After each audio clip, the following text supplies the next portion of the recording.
In the stillness between each bell, the Word of God is waiting to echo in our hearts. Welcome to Echoes of the Word. ভাই ও বোনেরা, আমরা এমন এক জগতে বাস করি যা নামের জন্য প্রচার, পরিচয়ের জন্য, উপাধির জন্য, প্রচারণার জন্য। প্রত্যেকেই পরিচিত হতে চায়, প্রভাবশালী, সফল, গুরুত্বপূর্ণ। প্রতিদিন জগৎ ফিসফিস করে বলে, তোমার নাম গুরু, তোমার ভাবমূর্তি রক্ষা করো, নিজেকে দৃশ্যমান করো। আর এই কোলাহলের মধ্যে মণ্ডলী আমাদের মুখে এক সম্পূর্ণ ভিন্ন আহ্বান তুলে দেয়।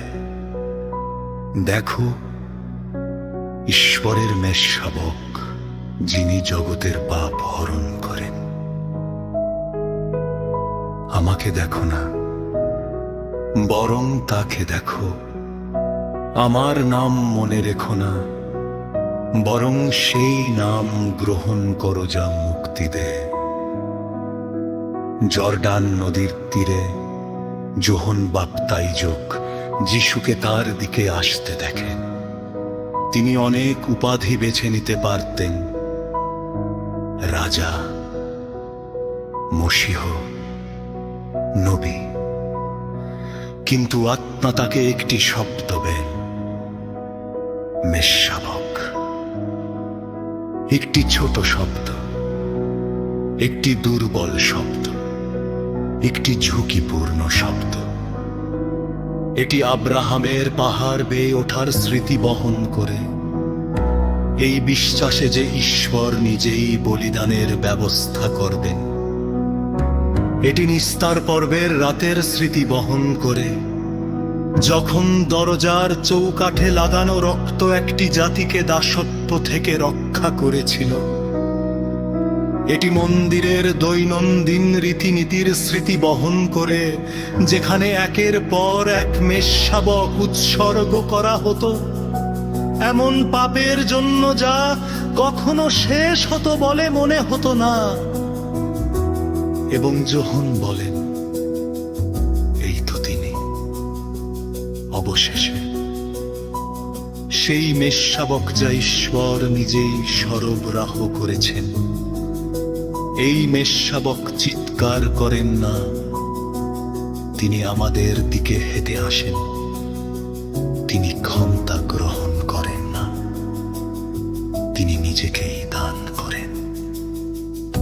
ক্রুশের উপর তার রক্ত কাঠের উপর আঁকা হয় না, বরং তার দেহ থেকে প্রবাহিত হয়। এবং সেই রক্ত আমাদের মুক্ত করে পাপ থেকে, মৃত্যু থেকে, সেই দাসত্ব থেকে যা আমরা নিজেরা ভাঙতে পারি না। এবং এই বলিদান শেষ হয়নি। প্রতিটি মাস সেই একই রহস্য উন্মোচন করে। বেদি কোনো মঞ্চ নয়, এটি একটি দ্বার। যখন যাজক পবিত্র রুটি তুলে ধরে বলেন, দেখো ঈশ্বরের মেষশাবক, যোহন বাপ্তাইজক আবার কথা বলেন, সেই একই যিশু আমাদের মাঝে দাঁড়িয়ে আছেন, পুনরুত্থিত, মহিমান্বিত, নম্রতার আড়ালে লুকানো। আমরা শুধু মেষশাবককে দেখি না, আমরা তাকে গ্রহণ করি। সন্ত জহরে কহারের দিকে তাকিয়ে তা বখির কাহারে যান। দেখো পিতা রবিয়ারি তেমন ভালোবাসা দিয়াছেন, যেন আমরা ঈশ্বরেন্দু সন্তান বলে পরিচিত হতে পারি। এবং আমরা তাই মেষশাবককে দর্শন করা, মারে এক নতুন পরিচয় লাপিতরা।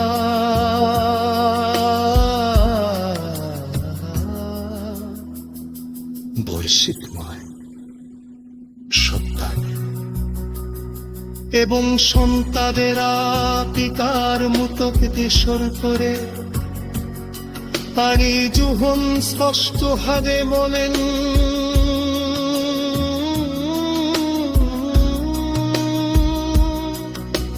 জরাধর মধ্যা থাকে তারা পাটের সাথে শান্তিতে করতে পারে না।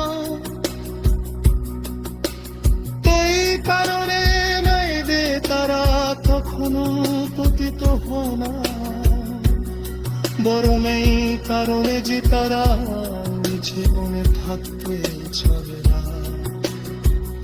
নিঃস্বার্থ হাসে আমাদের জীবনকে সজ্জিকা করতে, তিনি আসেন সেগুলোকে পবিত্র করতে।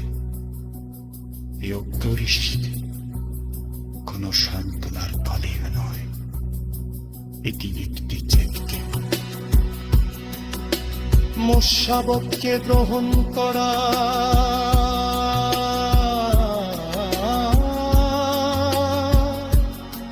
মানে নিঃস্বাবকের মতো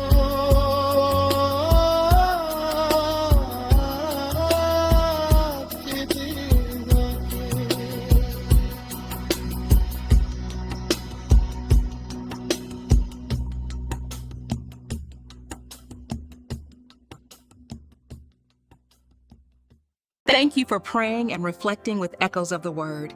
If this helped you go a little deeper in faith, please like, share, and subscribe.